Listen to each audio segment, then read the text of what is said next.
Hey folks, welcome back to the Schlop, my mess of a shop. It's been a while since I did a video, so I figured I'd do a quick update. Oh, you can see the cat in the frame back there. Shop cats. But recently I've been slowly poking away at the old rust bucket here.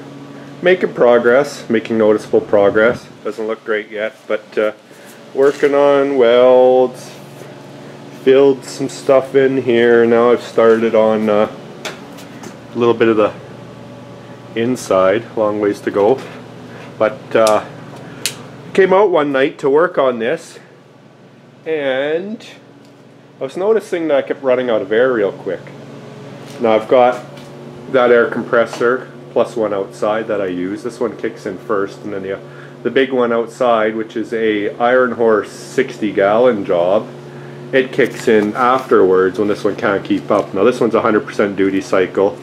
The other one outside's not so much, but the air wasn't keeping up. So I decided, okay, I went and listened outside.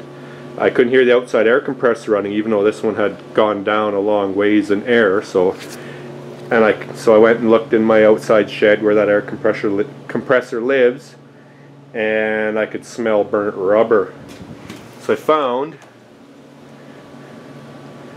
belt just cooked right off, which I thought, okay, well, I've had a belt going there before and the motor was spinning away. Just turned off the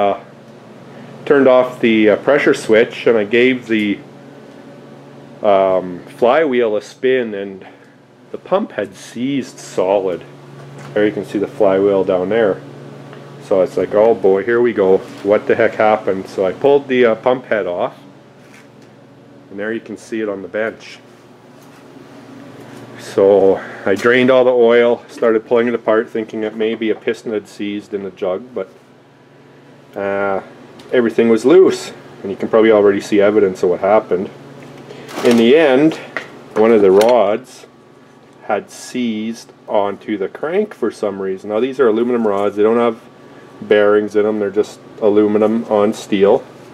There you can see the crank has a whole bunch of aluminum on it, but so got it torn apart a little further. This rod's good. This rod had no problem. But here, now that you look, you can probably see what caused the failure. That crack is me getting the rod off, but one thing's missing on this rod. The little scoop thingy that splashes the oil had bust off, and I don't know if I'll be able to see it. I don't think I fished it out yet, but it was sitting in the bottom of this, whatever you'd want to call it, crankcase. So I'm not sure why it broke off. I have low viscosity oil in it for winter use, so it shouldn't have been too thick. So, but what it is I don't know. These things are pretty flexible.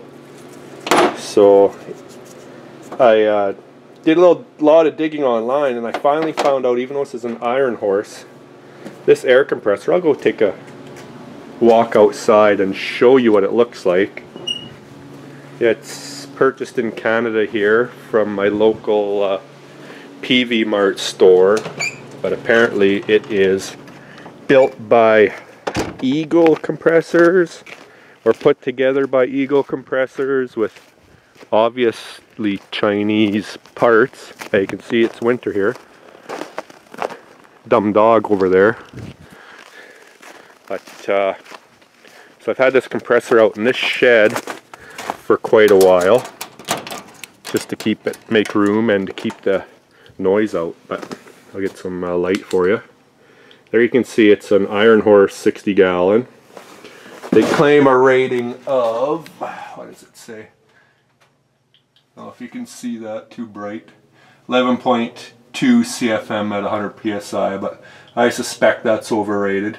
6.5 horsepower peak. Yeah, not bloody likely, but yeah, and you can see the model number there as well, and how much I paid for it. Cheap compressor. But in any case, I found the manufacturer, and I emailed them on a Saturday. By Monday they asked me Well, where are you located so we can give you a local parts distributor? I told them my nearest big city was Edmonton. And right away they got back to me with a phone number, and they also sent me a PDF of the parts.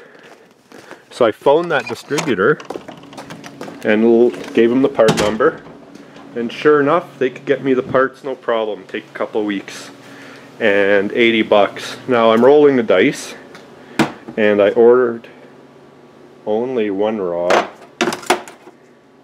because the other one, there's some schmutz in there, but I think it's just fine. It was $80 plus whatever post is going to be to ship it out. So once that comes in, oh, and some gaskets, a base and a head gasket. So once that comes in, I'll fire up the camera again, and I'll just video the reassembly process, and we'll get it all back together, and hopefully it works. So until then, take care and talk to you later.